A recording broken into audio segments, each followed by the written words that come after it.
ብርሃንሽ መጥቷልና የእግዚአብሔርም ክብር ወጥቶልሻልና ተነሺ አብሪ። ኢሳይያስ ምዕራፍ 60 ቁጥር 1። ሻሎም ሻሎም ውድ እግዚአብሔር ቤተሰቦች እንደምናችሁ። እኛ ፉል ላይት ኢንተርናሽናል ቸርች ወይንም ሙሉ ብርሃን የክርስቶስ ቤተክርስቲያን እንሰኛለን።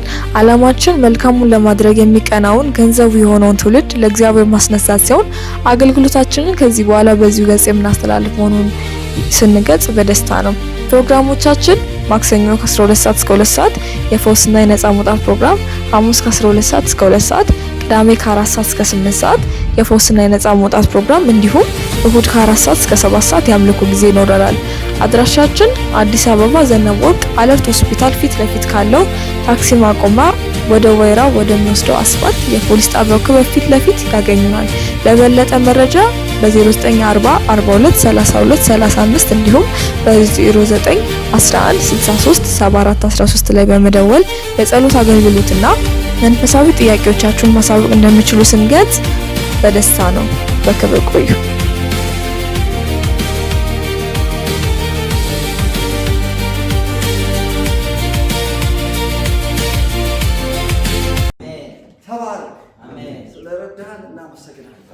ስላገዝከን እናመሰግናለን። ሰው በኃይሉ አይበረታም እንደተባለ ኖ የመበርታታችን ሚስጥር አንተ ነህ። በመንፈስ እንጂ በኃይልና በብርታት አይደለም። በአንተ መንፈስ ኃይል አንተን ለመፈለግ በዚህ ተሰብስበን ደግሞ አባት እግዚአብሔር በዚህ መሰብሰባችን ካንተ ዘንድ እየተለቀቀ ስላለው በረከት ካንተ ዘንድ እየተለቀቀ ስላለው ህይወት እናመሰግናለን። አሜን። በጸሎቱ ስለተካፈልነው ህይወትና በረከት እናመሰግናለን። አሜን። በዝማሬ ስለተካፈልነው ህይወትና በረከት እናመሰግናለን። አሜን። አሁን ደግሞ በከበረው በቃል ውስጥ እግዚአብሔር አምላክ ሆይ በረከትና ህይወት እንዲያልፍ በኢየሱስ ስም ጸልያለሁ። አሜን። ማንኛውም ቀንበር ዛሬ ይሰማል። አሜን። ጉባኤው አካባቢው ሰፈር ሁሉ በቅዱስ መንፈስ ቁጥጥር ስር ይሁን። አሜን። የክፉ እንቅስቃሴ ከጉባኤው አካባቢ ከተማው ላይ የታሰረ እንዲሆን እናዛለን። አሜን። በኢየሱስ ክርስቶስ ስም አሜን። እግዚአብሔር ይመስገን። በድጋሚ ሰላም ልላችሁ ፈልጋለሁ። እንኳን ደህና መጣችሁ። እግዚአብሔር ይባርካችሁ። ዘማሪዎች ሌሎቻችሁ እንግዲህ ይሄ ሰዓት የእግዚአብሔር ቃል የምሰማበት ሰዓት ነው። ወገኖቼ የእግዚአብሔር ቃል ደግሞ እንደምታውቁት የፈውስ ፕሮግራም እንደሆነ መጠን አንድ ነገር ይሆናል። ዛሬ እንመረመራለን። አሜን። በቃ ወገኖች ይኸውላችሁ ስኬታማ መሆን ትፈልጋላችሁ? ስኬታማ መሆን ትፈልጋላችሁ አይደል? አዎ። ስኬታማ መሆን የምትፈልጉ ከሆነ እንደ አባቶቻችን መመርመር ነው። አባቶቻችን ለዳዊት መመርመር ይወዱ ነበር። መመርመር መዝሙር 139 ላይ ታስታውሱ እንደሆነ መርመር ፈትነኝ በደልን በልብ የምታ የዘላለምን መንገድ ምራኝ ጌታ ይመስገን። ጀስት ለእግዚአብሔር ራሳቸው ያስፈትሹ ነበር። ተነግራችኋለሁ። ይሄ የሚመጣ እግዚአብሔር ቃል እኔንም እናንተንም ይመረምራል። አሜን። የእግዚአብሔር ቃል መመርመርን ለመርማሪ ፖሊስና ለዶክተር ሰጥተን ምን ቀመራል? የእግዚአብሔር ቃል መርማሪ ነው። ከሁሉ ነገር በላይ የሚመረምር የማቃል ነው የእግዚአብሔር ቃል። ያው ብዙዎቻችሁ እንደምታውቁት በዕብራውያን ምዕራፍ 4:13 ላይ ምን እንደሚለው የእግዚአብሔር ቃል የሚሰራ በሁለት ወገን ከተሳለ ሰይፍ ይልቅ መንፈስና ነፍስ። በነገራችን ላይ መንፈስና ነፍስ በጣም አታች ከመሆናቸው የተነሳ አንዳንዴ ለመለየት በጣም ከባድ። አጥንትና ጅማትና አጥንት በጣም ሀርድ ለመለየት፣ ነገር ግን የእግዚአብሔር ቃል ሶሻል በጣም ሻርፕ ስለሆነ ይሄ የመንፈስ ሀሳብ ነው፣ ይሄ የነፍስ ነው ብሎ ይለያል። አሜን። እግዚአብሔር ቃል አቀባለው ሻርፕ ስለሆነ ማለት ነው። አሁን የምትሰሙት ቃል ሻርፕ ዲቴል ምስል ከዛ በኋላ ምንድነው እኛ በሚቆጣጠር በሱ አይነት ፊት መንፈስና ነፍስ አጥንታችን ነው ሲለይ ድረስ ይወጋልና የልብንም ሀሳብ አሬ ይመረምራል በውስጥ ይመረምራል። ግን ከዘጋጋ ልብን ቆላልፈና አንቆች ካልተፈቀሙ ማለት ነው። እባካችሁ ከፋፍቱ፣ ልባችሁ ከፋፍቱ። እኔ ራሴ ከፋፍቻለሁ። ራሱ እኔ ተመርምሬ ነው የመጣው። እግዚአብሔር ቃል በዚህ ራሴ እየፈራሁ ነው። በእውነት ለራሴ እየፈራሁ እግዚአብሔር አድነኝ እያልኩ ነው። ምክንያቱም ቀድሜ ስለሰማሁ ደግሞ ከእናንተ ጋር ደግሞ አብሬ ልመረመር እግዚአብሔር ይመስገን። ስለዚህ ዛሬ የምናገርበት ሀሳብ እንግዲህ ሀሳቡን ርዕስ ርዕሱ በኋላ መሀል ላይ ልነግራችሁ እችላለሁ። ነገር ግን አንድ ወሳኝ ነገር ልነግራችሁ፣ ክርስትና በጣም የሚያስፈራለት ዝም ብሎ ሪሊጅን ቢሆን በቃ ችግር እኮ የለም። ዝም ብሎ በቃ እንትን ታደርጋለህ፣ ትሰጣለህ ለድሀ ምናምን 5 ህጎች አሉ። ከዛ በቀን ስንት ጊዜ ትሰግዳለህ፣ በቃ እሱን ታደርጋለህ። ምን ታወራለህ? እዚህ ግን ሶ ሃርድ ክርስትና በጣም አስፈሪ ነው። አባቶቻችን ገባቸው ስለነበረ እነ ያዕቆብ እንኳን ይህ ስፍራ እንዴት ያስፈራል! በእርግጥ ይህ እጅ የእግዚአብሔር የሰማይ ደጅ ይችላል ያስፈራል። ክርስትና አስፈሪ ነው። ለምን? ራሱ እግዚአብሔር ያለበት ስለሆነ ነው። ደግሞ ወደ ክርስትና ስትመጡ ወደ እናንተ የሚመጣ ክብር ስላለ ያ የሚመጣውን ክብር በአግባቡ መያዝና ማስተናገድ በስርዓት መንቀሳቀስ የሚፈልግ ነው። አባቶች አያውቁትም። አባቶች አሁን እና አብርሃም ስትመለከቱ በዚህ ቤተክርስትና ጀማሪዎች የእምነት ጀማሪዎቻችን እነሱ ናቸው። ኢሳይያስ 51 ላይ ታስታውሳላችሁ። 51 ቁጥር ላይ እናንተ እግዚአብሔር የምትሹ ጽድቅን ምን የምትከተሉ እንበል ስሙ ወደ ተቆፈራችሁበት ጉድጓድ ወደ አብርሃም ወደ ተቆረጣችሁበት ድንጋይ ወደ ሳራ ተመልከቱ። እነዚህ ሰዎች መሰረት ናቸው። እኛ ተቆፍረን የወጣነው አብርሃም የሚባል ጉድጓድ። ስለዚህ ልናስብ ይገባል። እነዚህ ሰዎች ሳያውቁት የሆነ ግሎሪ መጥቶበት ነበር። አብርሃም ግን እሱ አያውቀው አንደርስታንድ አያደርግም ነበር። ዝም ብሎ እግዚአብሔር ከጣዖት አምልኮ ወጥቶ አባቶቻቸው ከሚያመልኩት እግዚአብሔር መውሽቅ ማድረግ ጀመረ። የእግዚአብሔርን መከተል ጀመረ እና ባዕድ ሀገር ውስጥ ገብቶ በባዕድ ሀገር የእሱ ላይፍ ስታይል በማህበረሰቡ ላይ ከባድ ተጽዕኖ አኗኗሩ ብለስት የሆነ ህይወት ሲኖር ነበር ማለት ነው። እግዚአብሔር እሱ ጋር ስለነበረ እንደፈለገ ይሰማ፣ እንደፈለገ በቃ የምናወራበት፣ እንደፈለገ የምናስብበት፣ እንደፈለገ የምንንቀሳቀስበት ሰዓት ያለው እምነት ነው። ጌታ ይመስገን። እና አብርሃም በዘፍጥረት ምዕራፍ 23 ቁጥር 1 ጀምሮ እስከ 6 ስታነቡ ሚስቱ ሳራ ስትሞት አንድ ነገር ተፈጠረ። የተፈጠረው ነገር ምንድነው? ሚስቱ የሚቀብርበት ስፍራ ነው። ከዛ የተነሳ በከተማው ላይ ለነበሩ ለከተማው ሰዎች ጸጉሩን እያከከ በጣም እየተቅለሰለሰ የሰው ሀገር ሰው ላይ ዘመድ የለኝ ምን ይልህ እያለ ዝም ብሎ ሲቅለሰለስ አዩት። እሱ ነው ሰው ማለት አያውቅም። እሱ በሚኖርበት ህብረተሰብ መካከል አምጥቶት የነበረው ተጽዕኖ አልገባውም። ምን የሆንክ ነው? ስርዓት አትይዝም ማለት ሚስት የለቀበከበበት ትንሽ ብታክል ትንሽ እንደው ይመጣበ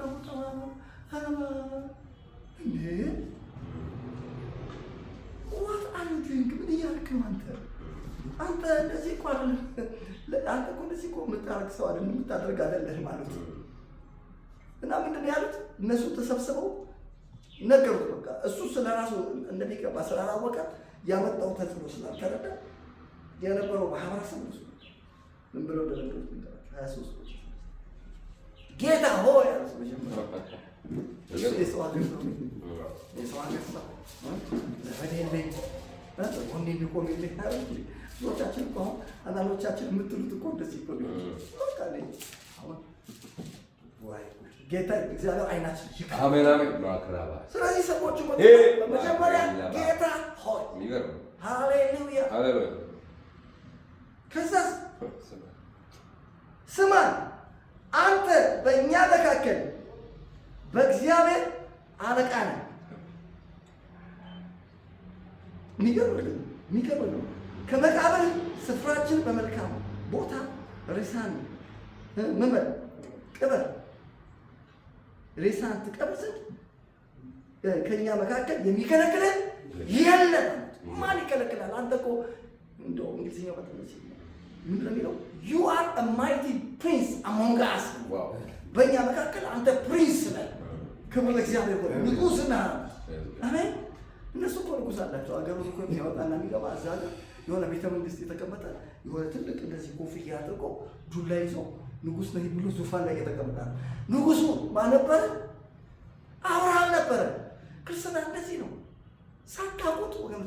በከበረው ሰረገላ ላይ እግዚአብሔር አስቀምጧል።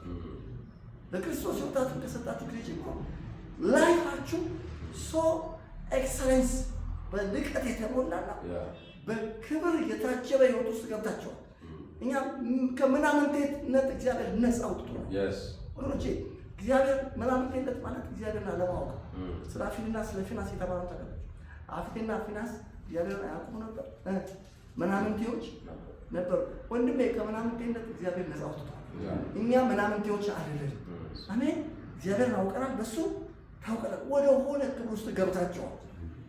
ስለዚህ የሚገርማችሁ ነገር ይሄ የእግዚአብሔር ሰው ይሄን አያውቅም ነበር። ስለዚህ ወደዚህ ወደ የገባንበት ክብር ትልቅና በጣም ትልቅ ስለሆነ ጥንቃቄ ይፈልጋል። የክርስትና ሕይወት ጥንቃቄ የሚጠብቀው የሚፈልገው ደግሞ ክብሩ ብዙ ስለሆነ በአብርሃም ላይ የመጣው ግሎሪ የመጣው የህይወት ጥራትና ኳሊቲና የህይወት ምልልስ ኢንፍሉዌንሻል ነበር።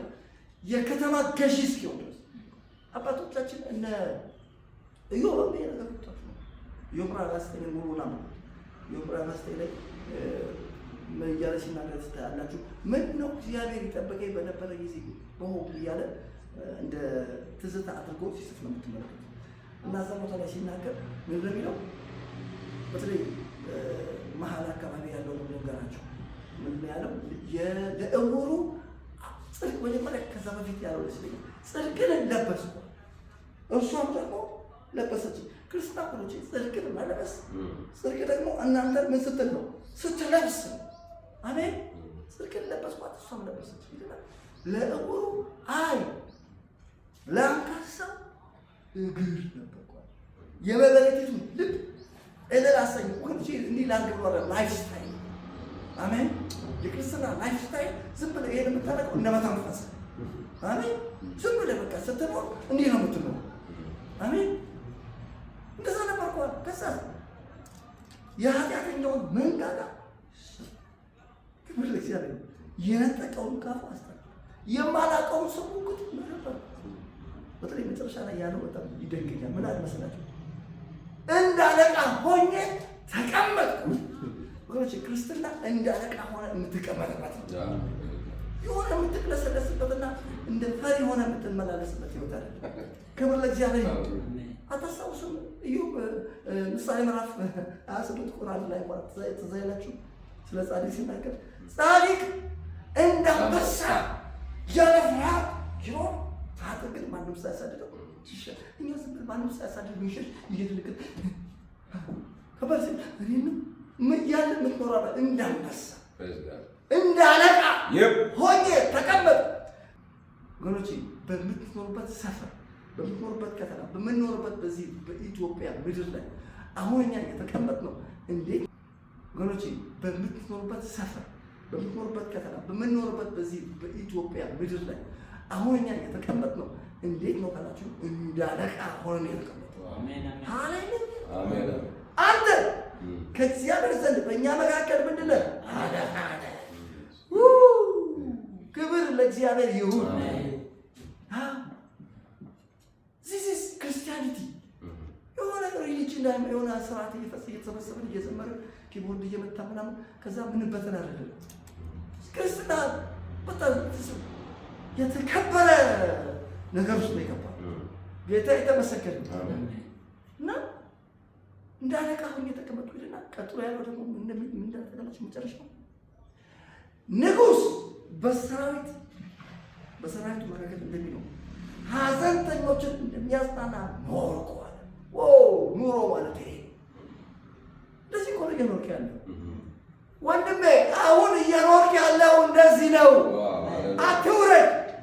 አስተሳሰብን ዝም ብለህ ጌታ ይመስገን አስተሳሰብህን እንደሚገባ ወይ ራስህን በደንብ ወቅ። ጌታ ይመስገን። ንጉሥ በሰራዊት መካከል እንደሚኖር ሐዘንተኞች እንደሚያጽናና ምን አለ? እስቲ ኖርኩ በሉ። ይሄ ምንድን ነው ካላችሁ ክርስቶስ። ጌታ ይመስገን። ታዲያ ኢየሱስ ክርስቶስን በራእይ ላይ ስታይ ስለ ክርስትና ምንድን ነው የሚለው? ርስትና ሪሊጅን እንዳለው ሪሊጅን የሆነ ሪሊጅን አለ የሆነ ሰዎች ስብስብ ምናምን አንዳንድ ሰዎች ደግሞ የተደራጀ አስተሳሰብ ያለው የሆነ ስብስብ ምናምን አይደለም። ክብር ለእግዚአብሔር። ክርስትና ምን ባላችሁ ክርስትና ንግስና ነው። አሜን። ክርስትና እግዚአብሔር ለሰው መንግስት ለሰው መልሶ ያንን መንግስት በዛ መንግስት ውስጥ የምትኖርበት በዛ መንግስት ውስጥ ያንን መንግስት ኤክሰርሳይዝ የምታደርጉበት የህይወት ስራ ነው። ለእስራኤል መንግስትን የምትመልሰው መቼ ነው? ለእስራኤል አይደለም። እግዚአብሔር አሁን ለሰው ዘር መንግስትን መልሷል። ያንን መንግስት የምትቀበልበት ህይወት ነው። አንተ ታናሽ መንጋ መንግስት ምን ይል ሊሰጥ የአባታችሁ በጎ ፈቃድ ነው። ምን አትበሉ አትፉ። መንግስት ነው የተሰጠ። ክርስቶስ ስትቀበል የተሰጠ ፍራንክ አይደለም። የተሰጠ የሆነ የምትበላውና የምትጠጣው አይደለም። የተሰጠ ኪንግደም ነው። መንግስት ነው የተቀበልከው። ለዚህ ነው ያስፈራል ብላችሁ የተቀበልከው ነገር ከባባድ ነገር በእጅ ስለገባ አያያዙ ልታውቅበት ይገባል። ስርዓት ያስፈልገዋል።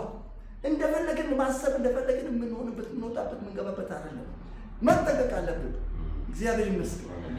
ታስታውሱ ራእይ ከነገድና ከቋንቋ ሰዎች ዋሽተዋል። ለአባትና ለአምላክ ካህናትና መንግስት አደረጋችሁና በምድርም ላይ ይነግሳሉ። አረ ይነግሳሉ ማለት ይነግሳሉ። አሁን ምን እያደረጋችሁ ምን እያደረግን ያለው ነገራችሁ እየነገስን አማኞቻችሁ እንዴት እየነገስን በጽድቅ እየነገስን በእግዚአብሔር ፍርሃት የሚነግስ በሰዎች ላይ በጽድቅ የሚሰለጥን ይላል። እንደ ማለዳ ፀሐይ ይሆናል። አሁን ነገራችኋለሁ እየሰለጠን በሰዎች ላይ እንዴት በጽድቅ ጌታ የተመሰገነ። ክርስትና በጣም ግዙፍ ነው። ጌታ ይመስገን። ክርስትና ትልቅ ክርስትና እንደ ያዕቆብ ልበላችሁ ያስፈራል። አሜን። ጌታ ይመስገን።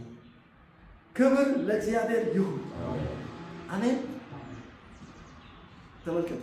አሁን ልክ ለክርስቶስ ሕይወታችን ስትሰጡ የሆነባችሁ ነገር የሆነ ድርጅት ውስጥ ሳይሆን የመጣችሁት በመንግስቱ ዙፋን ላይ ነው። ዘዳግም 17:18 ነው። ሰው መንግስት ዙፋን ላይ ሲቀመጥ ቆም መጠቀቅ መፍራት አለ። ያንን ዙፋን ማስቀጠል ጥንቃቄ ያስፈልጋል። እንዴት ነው ማድረግ ያለብኝ የሚለውን ነገር ያስፈልጋል። ይገባል። ዘዳግም 17:18 ላይ ታስታውሳላችሁ።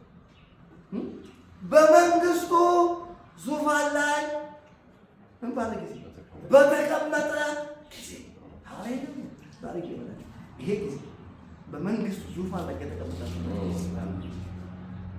በማን መንግስት ዙፋን ላይ? በእግዚአብሔር መንግስት ዙፋን ላይ፣ በማያልፈው የመንግስት ዙፋን ላይ ወሎች ኢየሱስ ክርስቶስ እኮ የተቀመጠ በዳዊት ዙፋን ላይ የተቀመጠ ካለ የዳዊት ዙፋን እኮ ቀጥሎ ለዳዊት እግዚአብሔር ምን ብሎታል? መንግስት በቃ መጨረሻ የለውም ብሎ ጌታ ኢየሱስ ሲወለድ ምን የተባለ ስሙን በኢየሱስ ተባለቻል። ወልድ ሲወለድ ስሙን እግዚአብሔር አምላኩ የአባቱን የዳዊትን ዙፋን ይሰጣል። በያዕቆብ ቤት ላይ ለዘላለም ይነግሳል። ለመንግስቱ ፍጻሜ የለው። ፍጻሜ የሌለው ዙፋን ላይ በክርስቶስ ጋር ተቀምጧል። ዋፍቱ ፊል ዝም ብለህ እንደ ተራራ ስናትይ።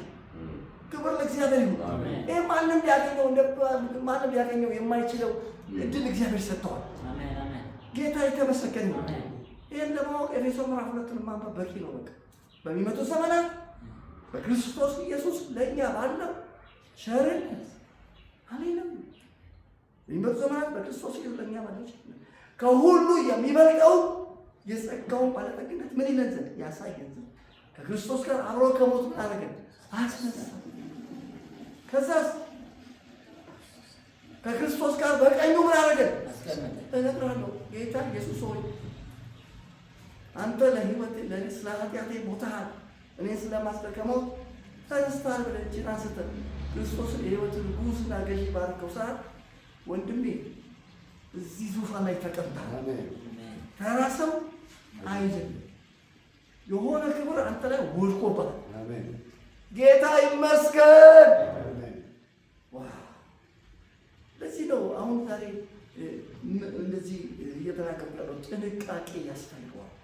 ጥንቃቄ ያስፈልገዋል። የከበረ ነገር ጥንቃቄ ያስፈልገዋል። ክቡር ነገር ክቡር ከሆነ አንድ ነገር ትልቅ ከሆነ በጣም ትጠነቀቃለህ።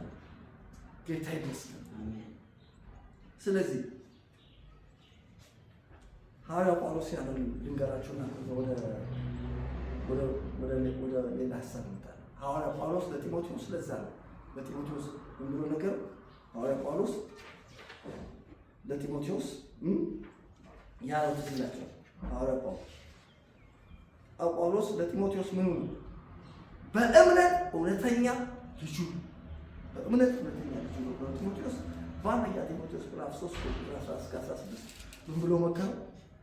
ምን ብሎ ነገር እመጣለሁ ልመጣ እችላለሁ ብዘገይ ግን በእግዚአብሔር ማደሪያ ቤት እንዴት መኖር እንዳለበት ታውቅ ዘንድ ምን አደርግልሃለሁ? ይጽፍልሃል አለና ቤቱ ማለት የእግዚአብሔር ቤት የሚባለው ስሙ ነው እንዳይመስልህ። ቤቱ የእውነት አምድና መሰረት የሕያው እግዚአብሔር ቤተ ክርስቲያን ነው። ሃሌሉያ! ጌታ የተመሰገነ። በዚህ በቤተ ክርስቲያን ውስጥ በእግዚአብሔር ቤት ስትኖር እንደፈለክ መኖራችን እጽፍልሃለሁ። እንዴት መኖር እንዳለበት ታውቅ ዘንድ እጽፍልሃለሁ። ብዘገይ በእግዚአብሔር ማደሪያ ጥንቃቄ ያስፈልገዋል። የእግዚአብሔር ቤት ጌታ ይመስገን። እዛ በኋላ ቀጥሎ ሲናገር እግዚአብሔር የመምሰል ሚስጥር ያለ ጥርጥር በስጋ ምን ያህል የተገለጠ በመንፈስ የጸደቀ በክብር ያረገ በመላእክት የታየ በአሕዛብ ደግሞ የታመነ ነው። ሃሌሉያ! እባክህ ተራ ነገር ውስጥ አይደለህም። እባካችሁ የሆነ ዝም ብሎ ነገር ውስጥ አይደላችሁ ያላችሁት፣ ከባድ ነገር ውስጥ ነው። አሜን። ስለዚህ ለጢሞቴዎስ ይጠነቀቅ ይነግረዋል። ስለዚህ እንዴት ነው ታዲያ እንደዚህ አይነት የሚያስፈራ የከበረ ነገር ውስጥ በገባው እንዴት ልመላለስ የሚለው እንዴት መመላለስ እንዳለብን በጣም ብዙ የእግዚአብሔር ቤት ስርዓቶች አሉ። ከነዛ ውስጥ ግን አንዱ ብቻ ዛሬ ነግራችሁ ይጨርስ። በዚህ በእግዚአብሔር ማደሪያ ቤት ውስጥ እንደዚህ ስንኖር እንዴት እንመላለስ ሲባል በትህትና ምን ያስፈልጋል? ትህትና ያስፈልጋል። ትህትና ያስፈልገው እኮ ከፍ አንድ ሰው ከፍ ያለ ሲሆን ነው እኮ ትህትና ያስፈልጋል። ለምን ከፍ ያለ ነገር ስለሆነ ምን ያስፈልጋል?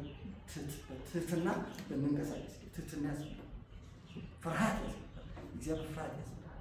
ትህትና ያስፈልጋል። እግዚአብሔር ይመስገን። በቆላስይስ ምዕራፍ 3 እንዴት እንመላለስ እንዴት ይሻላል? በትህትና ነው። ቆላስይስ ምዕራፍ 3 ከ12 እስከ 13 ላይ ይላል እንደተወደዱ ልጆች እንደተመረጡ እግዚአብሔር ምርጦች ትህትና ፍቅርን ልበሱ እያለ ትህትና ልበሱ።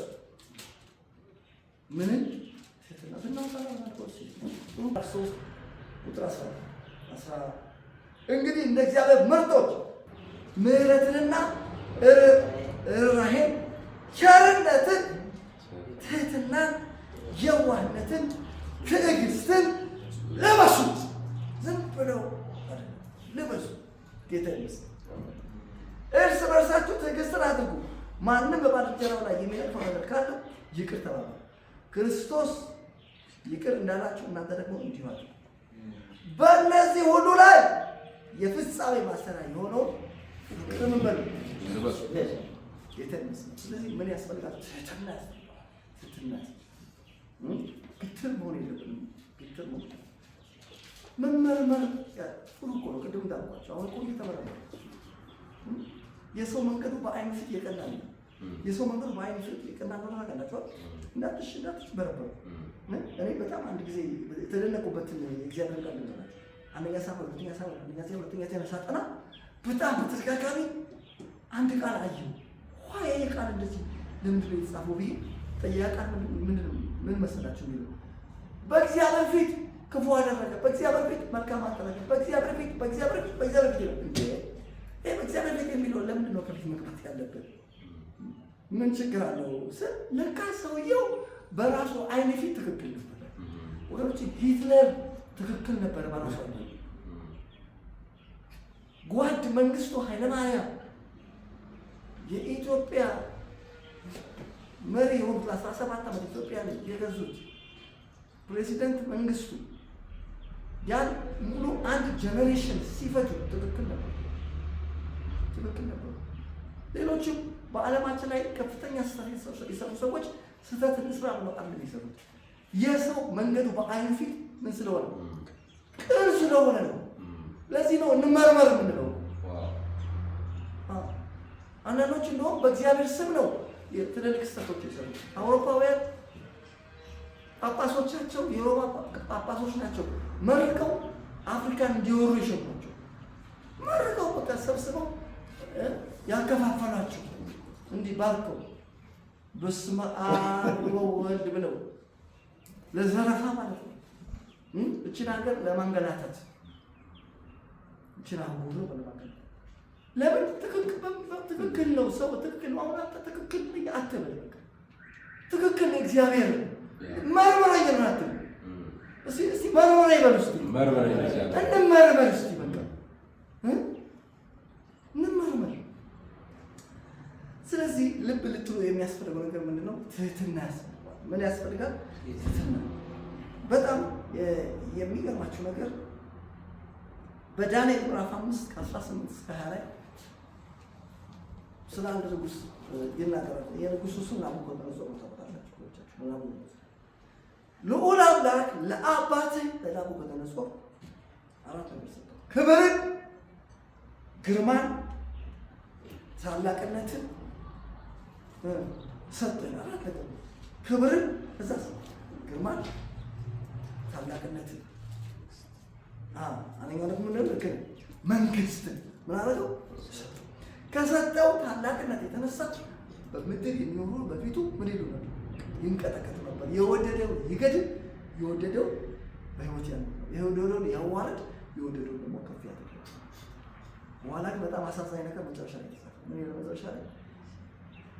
ልቡ በታበየ ጊዜ በጥፋት ያደርግ ዘንድ ልቡ በታበየ ጊዜ ከመንግስቱ ዙፋን ተዋረደ፣ ክብሩ ተለየው። ዛሬ ይበላቸው ከመንግስቱ ዙፋን በጌታ በኢየሱስ አትዋረዱ። አሜን። በእናንተ ላይ ያለው ይሄ የእግዚአብሔር ክብር ለዘላለም አይለያችሁ። አሜን። ጌታ የተመሰገነ እና ሰውየው ከመንግስቱ ዙፋን ለምን የተዋረደው ሲባል ልቡ በታበየ ጊዜ በትዕቢት ያደርግ በትዕቢት ማድረግ ስለጀመረ እዚህ ውስጥ ገብቶ ይገባል። ሰውየው ምንድን ነው የጎደለው ካላችሁ? ትህትና። እንዴት እንመላለስ? በትህትና። የምናደርገውን በትዕቢት የምናደርገው በምንድን ነው? በትህትና ልናደርግ ይገባል። ሌላው ሁለተኛ ዜና 26:16 የሚታወቀው ኦዚያ ነው። ኦዚያ በበረታ ጊዜ ለጥፋት ልቡ ታበየ። ወደ እግዚአብሔር መቅደስ ገብቶ አጥናለሁ ብሎ ገባ። ለጥፋት በጣም ሰው ሰክሰስፉል ነው። የዚህ ሰው ታሪክ እንደዚህ ሙሉ በጣም ትመለከቱ በጣም አስገራሚ ነው። ስታነቡት ትደነቃላችሁ። የሚገርም ስኬት ነው ላይ አይወደቀው። ስኬት ያስፈራል፣ ክብር ያስፈራል፣ በጣም ያስፈራል። እና አልተጠነቀቀም። ጥንቃቄ ማድረግ አልቻለም። ታውቃላችሁ እግዚአብሔር መፍራት ባስተማረ በዘካርያስ ዘመን እግዚአብሔር ይፈልግ ዘንድ ልብ አደረገ። እግዚአብሔር በፈለገ ጊዜ እግዚአብሔር ነገሩ ምን አይደለም አከናውነት ይላል። ይነግራችኋለሁ። ይኸው ያልተከናወነ ነገር ብናነበው ጊዜ የለኝም እንጂ በቃ በግራ በቀኝ ያልሰራው ነገር ግን መጠንቀቅ ነበረበት። ሰክሰስ እንደዚህ አይነት ክብር ውስጥ ሲገባ ጥንቃቄ ይገባል። ግን መጽሐፉ እንደዚህ ይናገራል። በበረታ ጊዜ እነግራችኋለሁ። ይህ ጊዜ እኛ የበረታንበት ጊዜ ነው። አሜን አሜን። ልክ ለክርስቶስ ሕይወትን በሰጠ ሰዓት በቃ ኦልሬዲ ወደ መበረታት ገብተህ ይህ ጊዜ የበረታችሁበት ጊዜ፣ በመጽሐፍ እውቀት የበረታችሁበት ጌታ ይመስገን፣ በእምነት የበረታችሁበት በጌታና በኃይሉ ችሎት የበረታችሁ በጌታ ጸጋ የበረታችሁ የብርታት ሲዝን ውስጥ ገብተን ደካማ ጌታ ሳታ እናንተ ደካሞች ሸክም በክርስቶስ ሳትሆን ነበር ደካማ። አሁን ደካማ ነው። ለክርስቶስ ሕይወትን ስትሰጥ ከዛ ሰዓት ጀምሮ ምን ብለህ በርትተህ የበረታበት ምንድን ነው? ተጠንቀቅ። የበረታበት ጊዜ በመንግስት ዙፋን ላይ የተቀመጥክበት ጊዜ ተጠንቀቅ። አሜን። ወደ መንግስት የደረስክበት ጊዜ ነው። ተጠንቀቅ። ሕዝቅኤል 13 ላይ ተጻፈ። ለመንግስትም ደረስ በአንቺ ላይ ካስቀመጡት ከክብር የተነሳ ዝናሽ ወጣ። እነግራችኋለሁ፣ ዝናችሁ የወጣበት ጊዜ ነው። ለመንግስት የደረሳችሁበት ጊዜ ነው። ስለዚህ በዚህ ጊዜ ምን ያስፈልጋል ካላችሁ ጥንቃቄ። ጥንቃቄ ጌታ ጥንቃቄ። አባቶቻችን ጥንቃቄ ያደርጉ ነበር እና ሐዋርያት ሥራ 12:21 እስከ 23 ታስታውሳላችሁ። ንጉሥ ሄሮድስ ልብሰ መንግስቱን ለብሶ ህዝብ በተሰበሰበበት መካከል ንግግር አለ። እግዚአብሔር ድምፁን አኖይንት አደረገው፣ እባክህ ቀባው። ህዝቡ ምንድን ነው ያለው? ይሄ የሰው ድምፅ አይደለም፣ የእግዚአብሔር ድምፅ ነው። ክብር ለእግዚአብሔር ይሁን። ወዲያው እሱ ቢያቅረው ምን ማድረግ ነበረበት? ድፍት ማለት ለእግዚአብሔር ክብር መስጠት ነበር። ግን ያንን ሼር አላደረገውም። የዚህ ይገባኛል ብሎ ያዘ። አዎ ልክ ነው። የሆነው ነገር አልነገራቸውም። ለመናገር የሚዘገን ነገር ነው። ግን እንደዛ ችግር ውስጥ የገባው በትውልድ ተወልቶ የሞተበት ምክንያት ምንድን ነው? መጽሐፉ ለእግዚአብሔር ክብርን እባካችሁ እኔና እናንተ በኢየሱስ ስም ለእግዚአብሔር ክብርን እንሰጣለን። አሜን። እስቲ ክብርን እንሰጣለሁ። ክብርን እንሰጣለሁ። ክብርን እንሰጣለን። ክብርን እንሰጣለን። ጌታ ይመስገን። ምሳሌ 15:33 ላይ ትህትና ክብረትን ትቀርባለች። ትህትና ምን ክብረት ወሮቼ የምታድለን አንድ ሴትዮ አለች። በሴቴ የተጻፈች የሴትዮዋ ስም ነግራችኋለሁ። ትህትና ትባላለች። ጌታ ይመስገን። እሷ ነች የምታድለን። ጌታ ይመስገን። ትህትና ክብረት ይቀርባለች። ሌላ ቦታ ላይ እዛው ምሳሌ ላይ ትህትና ክብረትን፣ ትዕቢት ውድቀትን ይቀርባል። ጌታ ይመስገን። አንደኛ ጴጥሮስ 5:5 ላይ እግዚአብሔር ትዕቢተኞችን ይቃወማል፣ ለትሑታን ግን ጸጋን ይሰጣል። በክርስቶስ ኢየሱስ ዛሬ የትህትና መንፈስ እየተቀበልን አሜን። አዎ ጌታ ይመስገን። የትህትና ጸጋ እግዚአብሔር ዛሬ ያገኘናል። ሃሌሉያ አሜን አሜን። ጌታ ይመስገን። አሜን።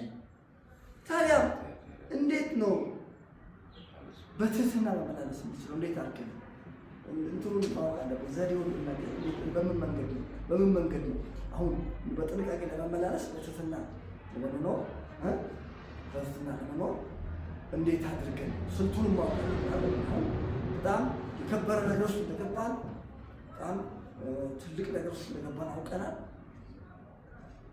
ያ በትህትና ልንመላለስ እንደሚገባ ተረድተናል። እንዴት አድርገን ነው የምንመላለሰው ሲባል የመጀመሪያው ነገር ማወቅ ያለብን ነገር አለኝ የምንለው ነገር በሙሉ የተቀበልነው እንደሆነ ማወቅ። የተቀበልነው አሁን አለ እኛ ጋር ቅድም ስነግራችሁ እንደነበረ አለውን የምንላቸው ነገሮች በሙሉ ሁሉ አንዱም ሳይቀር ምን ብለናቸው ተቀበልናቸው። ጌታ ይመስገን።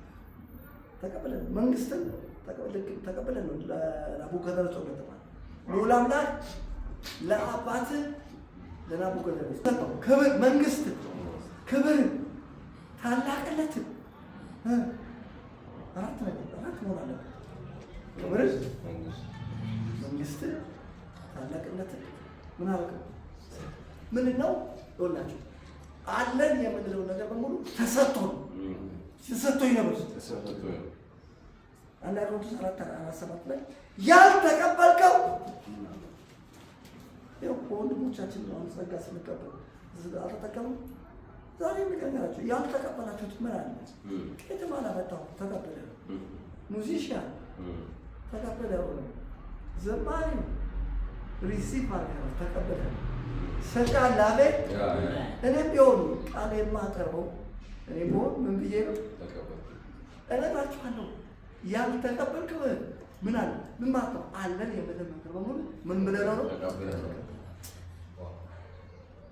ደውላና ለአባት ለናቡከደነፆር መንግስት፣ ክብር፣ ግርማ፣ ታላቅነት ምን አለ ሰጠ። ሲሰጠው የተቀበለ ሰው ምን አይልም። ያልተቀበልከው እንዳልተቀበለ ለምንድን ነው የምትቆመው? ምንም የሚያቆም ነገር በሙሉ የተቀበለ ሰው ክብር ለእግዚአብሔር ነው። ኤርምያስ 9:23 ላይ ጠቢብ በጥበቡ ኃያልም በኃይሉ ባለጠጋ በብልጥግና ምን አይመካም። ነገር መመካት ግን ተፈቅዷል። መመካት ግን የሚመካል በምድር ላይ ፍርድ፣ ጽድቅ፣ ምሕረት የማደርግ እግዚአብሔር መሆኑን በማወቅና በማስተዋል በዚህ ዛሬ ይላችሁ በምድር ላይ ፍርድ፣ ጽድቅ፣ ምሕረትን የሚያደርግ ማን ነው? እግዚአብሔር። ምን ማለት ነው? ምሕረት አድርጎልህ ነው። ፍርድ አድርጎልህ፣ ጽድቅ አድርጎልህ። አሁን የሆንከው እግዚአብሔር ስላደረገልህ ነው። ጌታ ይመስገን። ክብር ለእግዚአብሔር ይሁን። ያዕቆብ 1:14-17 መልካም ስጦታ ፍጹም በረከት ከላይ ከብርሃናት አባት ምን ያደርጋል? ኧረ ይወርዳል። ይወርዳል። መልካም ስጦታ ፍጹም በረከት ከላይ ከብርሃናት አባት ይወርዳል።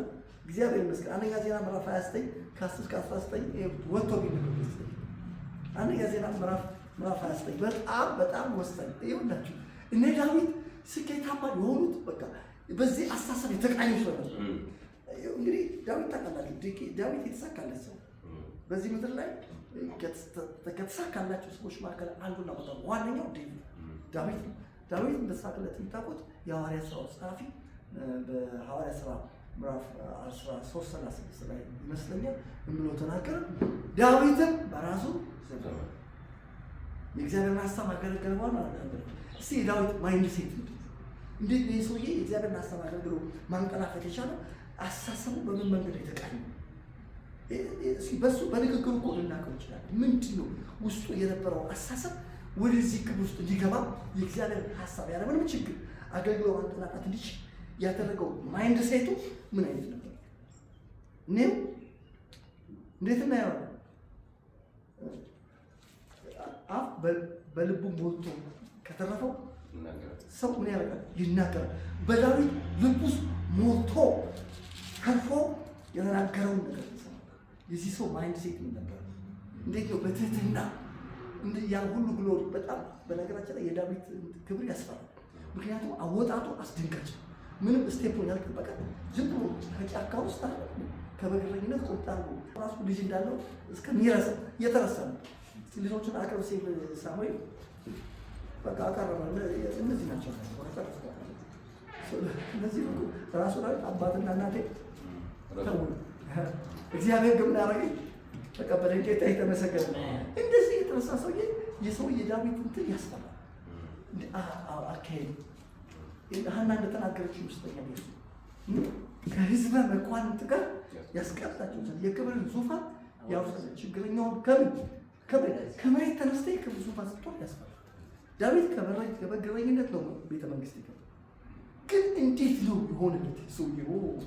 እንዴት ትሁት ሊሆን ይችላል? እንዴት ትግት ውስጥ አልጠቀው ሲባል እስኪ ንግግሩን እንስማ። አንደኛ ዜና ምዕራፍ 29 ላይ ጌታ የተመሰገነ። አንደኛ ዜና 29:10-19 አንደኛ ዜና በጣም እኮ የሚገርም ምን አይነት ማይንድ ሴት ነው! እግዚአብሔር ይሄንን አእምሮ በክርስቶስ ኢየሱስ ይሙላል። አንደኛ ዜና ምዕራፍ 29 ከቁጥር 10 ጀምሬ ላምብላችሁ። ዳዊትም በጉባኤ ሁሉ ፊት እግዚአብሔርን ባረከ።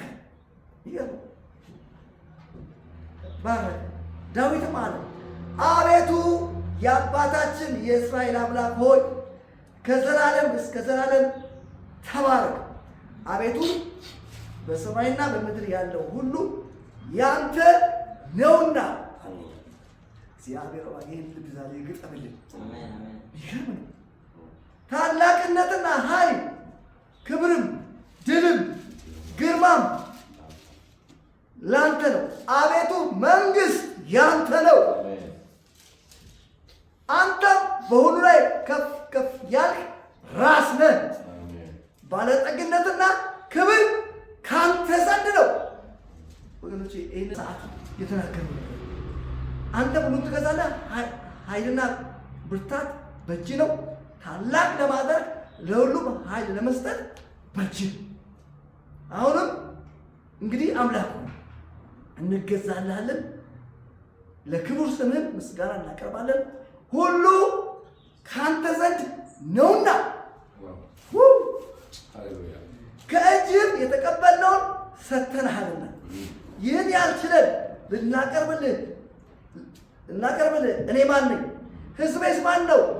አባቶቻችን ሁሉ እንደነበሩ እኛ በፊት ስደተኞች መንጻተኞች ነን። ዘመናችንን በምድር ላይ እንደ ጥላ ናት፣ አትጸናም። አቤቱ አምላካችን ሆይ ለቅዱስ ቤት እንሰራ ዘንድ ይህ ያዘጋጀነው ባለጠግነት ሁሉ ከእጅህ የመጣ ነው። ሚገርም ማይንድ ሴት። ሁሉም ያንተ ነው። አምላኬ ሆይ ልብን የምትመረምር ቅንነትን እንደምትወድ አውቃለሁ። እኔም በልቤ ቅንነት በፈቃድ ይህን ሁሉ አቅርቤልሃለሁ።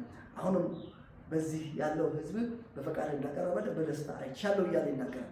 የመጭንጭና አበባ አቤቱ የአባቶቻችን የአብርሃም የይስሐቅ የያዕቆብ እስራኤል አምላክ ሆይ ይህን አስብ፣ በሕዝብ ልብ ለዘላለም ጠብቅ፣ ልባቸው ወደ አንተ አቅና እያለ ይናገራል። ጌታ ይመስገን። እንግዲህ የዳዊት ማይንድ ሴት ነው። ተመልከቱ፣ ሁሉም ከእጅ ነው የተቀበልነው። እላችኋለሁ በእጃችን ያለ ማንም ጸጋ ስጦታ ኤኒቲንግ ግሎሪ ማንኛውም ኤቭሪቲንግ አሁን በእጃችሁ ገባ ያለው ነገር በሙሉ ተቀብለን ተቀብዬ ነው በልስቲ ተቀብለን ነው። ጌታ ይመስገን። እንደዚህ ነበር አስተሳሰባቸው። አንድ ቆሮንቶስ 15 ሌላው ስኬታማ ሰው የስኬት ሰማ ሰው ጳውሎስ ያልታበየ ሶስተኛ ሰማይ ደርሶ እኛ እንኳን ሶስተኛ ሰማይ ትንሽ ብልጭ ይችላል እንዴ? ፎቶአችንን የምንሰቅለው ፎቶ በቃ ይሰቀላል። ሜጀር ተላለ ሰውየው ክብር ለእግዚአብሔር ይሁን። እስቲ ኢየሱስ ጌታ ነው በሉ። እስቲ ኢየሱስ ጌታ ነው። እና ይሄ ሰው የዚህ ሰው ማይንድ ሴት አለ። ምንድን ነው ያለው? እኔ ከሁሉ ይልቅ ነገር ግን እኔ ያለው በእኔ ያለ ጸጋ እነግራችኋለሁ። ከሁሉ ይልቅ ልትደክሙ ትችላላችሁ። በቤተ ክርስቲያን ውስጥ ያሉ ከሌሎች ሰዎች ልትበልጡ ትችላላችሁ። የከበረ ነገር የበለጠ ነገር በሕይወታችሁ ሊገለጥ ይችላል። ነገር ግን እነግራችኋለሁ እናንተ አላችሁ በእናንተ ያለ ጸጋ ነው። አሜን። ሲመን ያለ ጸጋ ነው። ይህንን ነው የዚህ ሰው ሴታ የጳውሎስ የማይንድ ሴታ እንደዚህ ነበር። ስለነበረ የተሳካ የኔ ህይወት መስዋዕት እንደሚደረግ ሰው ብቻው ጨርሻ መልካም ነው የመዘገድ ተጋር ስለዚህ የጽድቃቴ ተጋስተውኛል ብሎ በስጋ በኖረበት ዘመኑ ዞር ብሎ ሲመለከት ልቡ በአንድ ቀን ባንዱ እንኳን አልፈረደም። ከዛ የተነሳ እንደዛ ብሎ በእምነት መተኛ ለሆነው ለጢሞቴዎስ ይሰጥልታል። ከሁሉ ይልቅ ተከብቶ በነገራችን ላይ ጳውሎስ በልጧቸዋል። የበጉን ሐዋርያት ኦልሬዲ አሳክ በልጧቸዋል። 14 መጽሐፍ ሊጻፉ 13 መጽሐፍ 13 መጽሐፍ የጳውሎስ ሬቨሌሽን ዮሐንስ እስቲ ተመስያስ ኤፌሶን ሰጣ አትገረው ማን እንደ ጳውሎስ ጴጥሮስ እኮ እንደዚህ ያሰ ጌታ ይመስገን። እየተባለ ያለው ነገር ምንድነው ካላችሁ ከሱ እንደተቀበለ እናስብ ያስፈልጋል። ሌላው ሁለተኛው ነገር ምንድነው? እምነት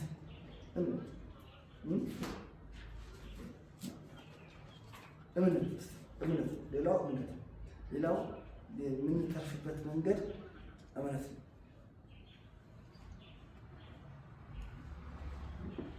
በመዝሙረ ዳዊት 114 ቁጥር 2 ላይ ይላል ዳዊት የተናገረው ነገር ምንድነው? ያምን ነበር ለሁሉ ነገር ነው የምናምነው። አያችሁ ዳዊት 12ቱን የእስራኤል ነገድ ይገዛ ነበር። ትልቅ ግዛት ነበር ያለው፣ ትልቅ ስቴት ነው እና ያንን መንግስት ለማስተዳደር የሆነ መንግስት ችግር ይፈጠርበታል ብሎ ያለውን ስትስተቱ ሲገባ አትመለከቱ። እሺ ህዝቤን ከኔ በታች የሚያስገዛ ህዝቤን ከማበታች ከኔ በታች ምን የሚልልኝ እነግራችኋለሁ ወገኖቼ። ህዝባችንን ከኛ በታች የሚያስገዛ እግዚአብሔር ተመልከቱ። ምዕራፍ 144 ቁጥር 2 ላይ ቁጥር 2 መጠጊያዬ መሸሸጊያዬ ቁጥር 1 ጀምሮ እንደዚህ ይላል። እግዚአብሔር አምላኬ ይባረክ፣ ለእጆቼ ሰልፍን ለጣቶቼ ዘመቻን የሚያስተምር መሐሪዬና መሸሸጊያዬ መጠጊያዬና መድኃኒቴ ረዳቴ መታመኛዬ እግዚአብሔር ሕዝቤን ከኔ በታች የሚያስገዛ ነው። በደንብ ስማ። ይህንን እንዴት እንደሆነ ልንገራችሁ። ሌላ ንጉሥ አለ ኢዮርብዓም የሚባል ንጉሥ። አንደኛ ነገሥት ምዕራፍ 12 እስከ 33 ታውቃላችሁ። ኢዮርብዓም የንግሥና ዝርያ የለው፣ የንግሥና ዝርያ የለው። አንድ ብቻ ኳሊቲ ያለው ሰውዬ በሰለሞን መንግስት ውስጥ ጎበዝ ሰራ።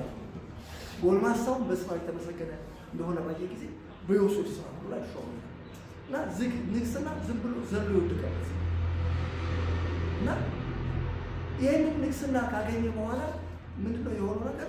ለተስታውሱ እስራኤል ወደ ይሁዳና እስራኤል ተከፈሉ። በተከፈለ ሰዓት ቤተ መንግስቱ የት ነው ያለው? ኢየሩሳሌም ነው። እስራኤል ሆኖ ሄዶ የሚሰግደው የት ነው? ኢየሩሳሌም ሄዶ እስራኤል ስለሚሰግድ መቅደሱ እዛ ስላለ ህዝቡ እዛ ለመስገድ ሲሄድ ልባቸው ሮብዓም ነው በኢየሩሳሌም የነገሰው። ልባቸው ወደ ጌታቸው ሸፍቶ እኔን መተው ይገሉኛል፣ መንግስቴን አጣለሁ ብሎ ምን ያደረገው? በወቅቱ የነበሩት አቦት የነበሩት ሚስቶች ሰብስበው ምንድነው ማድረግ ያለብን ሲባል ማድረግ ያለብን ነው። እስራኤል ሆይ ኢየሩሳሌም ሄዶ መስገድ ምን ይባላል? ይመዘባል። ከግብፅ ያወጣ አምላክ ይሄ ነው ብሎ አንዱ በዳን አንዱ በቤርሳቤ የወርቅ ጥጃ አቆሞ የእግዚአብሔር ሕዝብን ለወርቅ ጥጃ ምን አደረገ? አሰገደ። ሰውየው ለምንድን ነው እንደዚህ አይነት ችግር ውስጥ የገባው ሲባል ችግሩ ምንድነው ካላችሁ በእምነት ስላለ አላመነም። ልክ እንደ ዳዊት ቅድም ነግሬያቸዋለሁ። የዳዊት ምክንያት ነው። ዳዊት ሕዝቤን ከኔ በታች የሚያስገዛልኝ ተመልከቱ። ሕዝቤን ከኔ በታች የሚያስገዛልኝ ማን ነው? እግዚአብሔር ነው ብሎ ቢያምን ኖሮ በነገራችን ላይ ስለ ኢዮርብዓም መጽሐፍ ውስጥ ስታጠሩ አንደኛ ነገሥት ሁለተኛ ነገሥት ኢዮርብዓም የኃጢአት መለኪያ ሜትር ነገስታቶች እንደ የኃጢአት ነገስታቶች ሲለቁ በኢዮርብዓም መንገድ ሄደዋል። በኢዮርብዓም መንገድ አልሄዱም እና በናባጥ በኢዮርብዓም መንገድ መሄድ ቀላል መስሎ ታየው። የጽድቅ መለኪያ ዳዊት ነው። የኃጢአት መለኪያ ደግሞ ኢዮርብዓም። እንደዚህ አይነት ከፍተኛ ችግርና ስህተት ውስጥ የገባበት ምክንያት ሰውየው ስለሚል ነው። ጻድቅ በእምነቱ በህይወት ይኖራል። እነግራችኋለሁ፣ በእምነት ነው የምንኖረው። ፈርተን ያልሆነ ነገር ውስጥ አንገባም። ኑሮን ፈርተን ያልሆነ ስህተት ውስጥ ገብተን ስናምታታ ኑሮ የገባንበትን ይህንን ትልቅ ክብር ይህንን ብኩርናችን አንሸጠው። ለአንድ መብል አትሽጥ። ጌታ ይመስገን። ከዛ በኋላ አታገኘው። አልቅሶ እንኳን አለም ቢፈልገው በረከቱን መልሶ ሊያገኘው አልቻለም። አልሸጥም ብኩርና ለፍጥረት የመብራት አይነት እንድንሆን በሁለት ቀን አስበው ምን ብሎናል? ወልዶናል። የከበረ ነገር በእጃችን ገብቷል። ስለዚህ ይሄ ሰው ስህተት ውስጥ የገባበት ምክንያት ችግሩ ምንድን ነው የጎደለው ካላችሁ እምነት። እግዚአብሔር ሊያምነው ይገባል። እንደ ዳዊት እንደዚህ ቢኖረው እዚህ ችግር ውስጥ አይገባም። ሕዝቤን ከኔ በታች የሚያስገዛ ዛሬ ነገር አላችሁ። ባለትዳሮች አላችሁ፣ ሚስቶቻችሁን ከእናንተ በታች የሚያስገዛ እግዚአብሔር። ልጆቻችሁን ከእናንተ በታች የሚያስገዛ እግዚአብሔር። ልጆቻችሁ በስርዓት ሲገዙ ያዳመጧቸው በስርዓት ሲወጡ ሲገቡ ሲማሩ ጨዋ ልጆች ሲሆኑ ቤተክርስቲያን ሲመጡ ዝም ብሎ አይምሰልህ። አመስግን እግዚአብሔር። እግዚአብሔር አስገዝቶልህ ነው። እባክህ ጌታ የተመሰገነ ይሁን። አሜን። ስለዚህ ተመልከቱ፣ እምነት ያስፈልጋል። ሰዎች ስለማያምኑ ነው ስህተት ውስጥ ችግር ውስጥ የሚገቡ። እምነት ያስፈልጋል። ጌታ ይመስገን። በጽድቅ ነገሮቻችን እናደርጋለን። በጽድቅ እናደርጋለን። እስኪ በጽድቅ አደርጋለሁ። አሜን። ሌላው ምስጋና ህይወት ያስፈልጋል። ልጨርስ ነው ጥቂት ነገር ጨርሳለሁ። ምስጋና ትንፋሽንና መንገድን የያዘው አምላክ አላከበረም። ዳንኤል 5:2 ወገኖቼ፣ ይሄ አምላካችን ትንፋሻችንና መንገዳችን የያዘ ትንፋሻችን በማችን ዳዊት ያዕቆብ ስተፈራቸው ፍርዴ ከአምላኬ አለች መንገዴ ከአምላኬ ተሰውራለች። እነግራችኋለሁ፣ መንገዳችን ከአምላካችን ሊሰወር አይችልም። ትንፋሻችንና መንገዳችን በእጁ ነው። ትንፋሽ በእጁ ነው። መንገድህ ብርቱ። ጌታ ይመስገን። ስለዚህ ምስጋና የሚሰዋው እሱ ያከብረኛ ስለምን ልናመሰግን ያስፈልጋል። ሁለተኛ ጢሞቴዎስ 3:1-3 ላይ በመጨረሻ ዘመን የሚያስጨንቅ ዘመን የሚመጣ ይሞከር ሰዎች ይሆናሉ። ምን ይሆናሉ ሲባል የማያመሰግን በኢየሱስ ስም እኛ የምናመሰግን አሜን። አመስግን ሲያመሰግናለሁ አመሰግናለሁ። መዝሙር 34:1-3 አባቶቻችን አመስጋኞች ናቸው። በኤዶምያስ በተረዳ አይደለም ዳዊት ችግር ውስጥ ሆኖ ነው የዘመኑ ይባላል። እግዚአብሔርን ሁሉ ጊዜ ምስጋናው ዘወትር ምን ምልክት ሆኖ እግዚአብሔር ይባርክ ህይወት ያስፈልጋል ማለት ነው። ጌታ ይመስገን። ሌላው ታላቁን እግዚአብሔር ታላቁን ታላቅ ማለት ታላቅ እግዚአብሔር ብቻ። ዛሬ እንግዲህ የላሉት ጉባኤ እግዚአብሔር ታላቅ ነው። አሜን። እስቲ እግዚአብሔር ታላቅ ነው። እግዚአብሔር ታላቅ ነው። ታላቁን እግዚአብሔር ታላቅ ነው እና ዳዊት እንደዛ መዝሙር 34:1-3 ላይ እግዚአብሔርን ከኔ ጋር ታላቅ አድርጉት፣ ኑ በአንድነት ስሙን ከፍ ከፍ እናድርግ። እባካችሁ ታላቅ ያልሆነውን ነገር ታላቅ አታድርጉ። ታላቅ ማድረግ ያለብን ታላቅ ይሆናል። ንጉሥ ናቡከደነፆር አእምሮ ጠፍቶበት እውነቱን ተቀምጦ ታላቅ ያልሆነውን ነገር ታላቅ ሲያደርግ ችግር ውስጥ ገባ። ከመንግስቱ ዙፋን ተዋረደ። የዚህ ሰው ችግሩ ታውቃላችሁ፣ ታላቅ ያልሆነውን ነገር ታላቅ ያልሆነውን ነገር ታላቅ አድርጎ አለም። ዳንኤል 4:28-30 ላይ ምንድን ነው ያለው? ዳንኤል ናቡከደነፆር ልክ የመንግስቱ ሰገነት ላይ ቆመና ቤት ባቢሎንን እያየ ምድር ያለ ታላቂቱ ባቢሎን እባካችሁ ታላቅ ባቢሎን የለም፣ ታላቅ አገር የለም፣ ታላቅ ሰው የለም፣ ታላቅ አንዱ እሱ ማለታችሁ እግዚአብሔር ታላቅ ነው። ለታላቅነቱ ፍጻሜ የለውም። አንዳንዶቻችሁ አይ ታላቅ አገር አለ፣ ታላቅ ሰው አለ ካላችሁ አዎ አለ፣ ልክ ነው። ነገር ግን የእነሱ ታላቅነት ፍጻሜ ነው። የእግዚአብሔር ታላቅነት ግን ፍጻሜ የለውም። ሃሌሉያ። ክብር ለእግዚአብሔር። አሁን ፕሬዚደንት ዶናልድ ትራምፕ ዓለምን እንደዚህ እየበጠበጠ ነው። ነገር ግን ያልቅለታል ታላቅነት። አሁን ከአንድ ዓመት በኋላ ተራስ ሆኖ የሆነ ሻሽ ተጣጣኝ። እግዚአብሔር ግን ይሆናል ለታላቅነቱ ፍጻሜ የለም። አዎ ስለዚህ ተመልከቱ፣ ታላቅ የሆነውን ታላቅ ማነው? ታላቅ አላችሁ? እግዚአብሔር ታላቅ ለታላቅነቱ ፍጻሜ እና የናቡከደነፆር ስህተት የመጀመሪያው ታላቅ ያልሆነውን ታላቂቱ አባል ነው። ሁለተኛ ለግርማዬ ክብር ምን ግርማ አለ? ምን ክብር አለ? ለግርማው ክብር ስለ ግርማው ክብር ወስጥ ለግርማው ክብር አዎ ነግራችኋለሁ። ብናገለግል ለግርማው ክብር ጌታ ይመስገን። አሜን። ቢያምርብህ ለግርማው ክብር፣ ማለት ሰው ቢቀበልህ ለግርማው ክብር፣ ብታገባ ብትወልድ ለግርማው ክብር፣ ቢሳካልህ ለግርማው ክብር።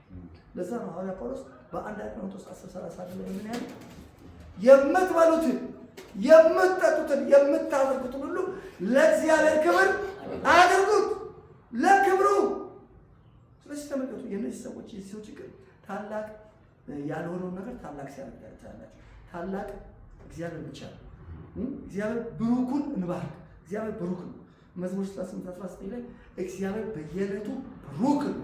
እግዚአብሔር ሰኞ ብሩክ ነው፣ ማክሰኞ ብሩክ ነው፣ እስከ ዓርብ ድረስ ብሩክ ነው። በየዕለቱ ክቡር ዓመቱን ሙሉ ብሩክ ነው። ብሩኩን እንባርካለን፣ ታላቁን ታላቅ እናደርጋለን።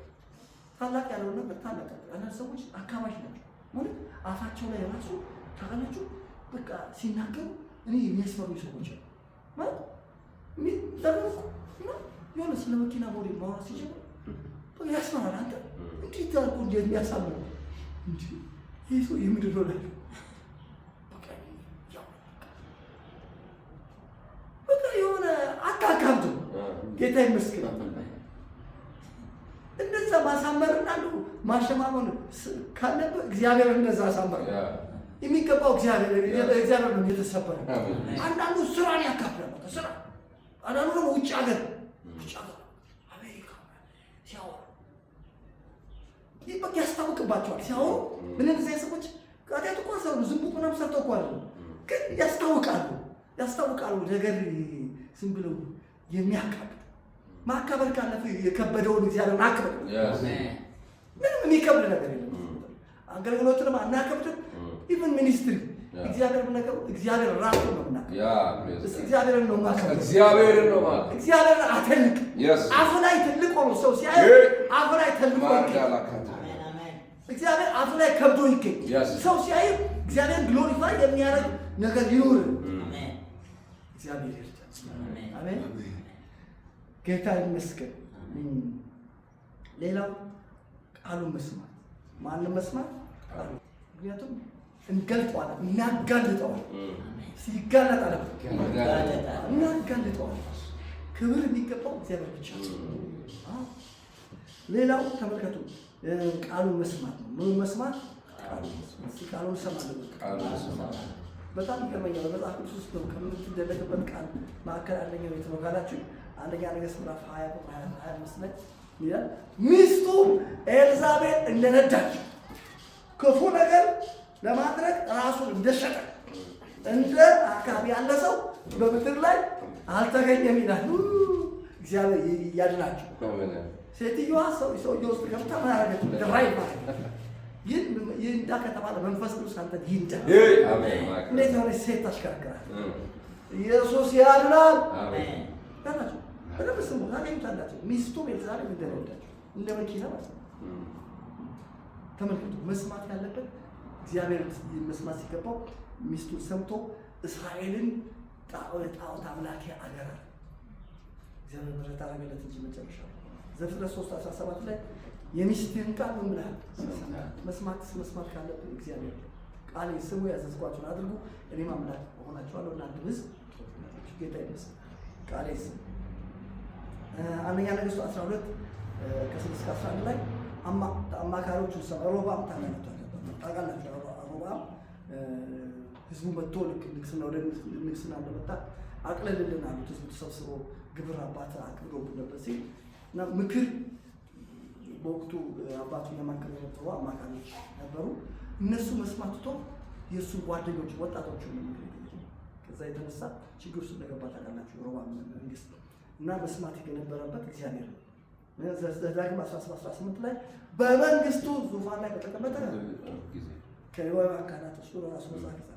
ለምን እግዚአብሔር መፍራት ይማጸን ከትእዛዙ ወደ ግራ ወደ ቀኝ ልቡ ወንድሞች ላይ እንዳይሆን እርሱና ልጆቹ በእስራኤል ልጆች መካከል ለረጅም ዘመን ይነግሩትን መጽሐፉ ከእርሱ ጋር እድሜውን ሁሉ ስታነበው የእግዚአብሔር ቃል እየሰማ እስቲ እግዚአብሔር ቃሉን እሰማለሁ። ክብር ለእግዚአብሔር። ቃሉን መስማት። ሌላው የምናደርገውን ለክብሩ ማድረግ። ዳንኤል 4:28-30 ለግርያቸዋለሁ ቅድም ለግርማዬ ክብር አይደለም ለግርማው ክብር። ኢሳይያስ 61:1-5 ለክብሩ የተከላቸው የጽድቅ ዛፎች እስቲ እንዲባሉ በሉ እባካችሁ እነግራችኋለሁ። እናንተ በእግዚአብሔር ቤት የተተከላችሁት እግዚአብሔር ቤት የተተከላችሁት መዝሙረ ዳዊት 92:13 ላይ ተጻፈ። ጻድቅ እንደ ዘንባባ በሊባኖስ ይኖራል። ለምን ሲባል በእግዚአብሔር ቤት እስቲ ተተክለዋል። እኔ ተተክለዋል ብሎስ እግዚአብሔር ያሳድጋል። እግዚአብሔር በቤቱ ተተክሏል። እግዚአብሔር ለምን የተተከለ ሲባል ለክብሩ። እግዚአብሔር ለክብሩ የተተከላቸው የጽድቅ ዛፎች ይባላሉ። ዛሬ ነገራችሁ እናንተ የጽድቅ ዛፎች ለምን የተተከላችሁ? ስለዚህ ሁሉ ነገራችሁ ክብሩን ለማውራት ያለው ለክብሩ። አንደኛ ቆሮንቶስ 10:31 ላይ የምትበሉትን የምትጠጡት የምታደርጉት ሁሉ ለእግዚአብሔር ክብር ቅድም ያገለገላችሁት የዘማሪ ፕሮግራም ለምንድን ነው የመራው? ለክብሩ። ዘማሪዎች ለምንድን ነው ያገለገላችሁ? ለክብሩ። እኔ ለምንድን ነው ማስተምረው ማገለገላችሁ? ለክብሩ። ጌታ ይመስገን። ወንጌላዊ ወንጌል ወጥቶ ወንጌል ሰብኮ ነው ሰብኮ የመጣው ለምንድን ነው? ለክብሩ። ጌታ ሰረ ለክብሩ ባሉ ለክብሩ እንዲጨበጭብልሃል። አንድ ጊዜ አንዳንድ ሰው በቃ ለራሱ ክብር ነው አንዳንድ ነገሮች የሚያደርጉ ለኢየሱስ ክርስቶስ ስም ለክብሩ። ኧረ ለክብሩ። ሌላው በቃ ልጨርስ ነው፣ ጨርሻለሁ። ባልንጀራችን ከኛ ይሻላል ብለን ማሰብ። ይህንን ፊልጵስዩስ 4:15 በክርስቶስ ኢየሱስ የነበረ ሀሳብ በእናንተ ዘንድ ይሁን። በክርስቶስ ኢየሱስ የነበረ ሀሳብ በእግዚአብሔር መልክ ሲኖር ሳለ እግዚአብሔር ጋር መስተካከልን መቀማት እንደሚገባ ነገር አልቆጠረም። የባሪያን መልክ ይዞ ራሱ አዋረደ አይደል የሚለው?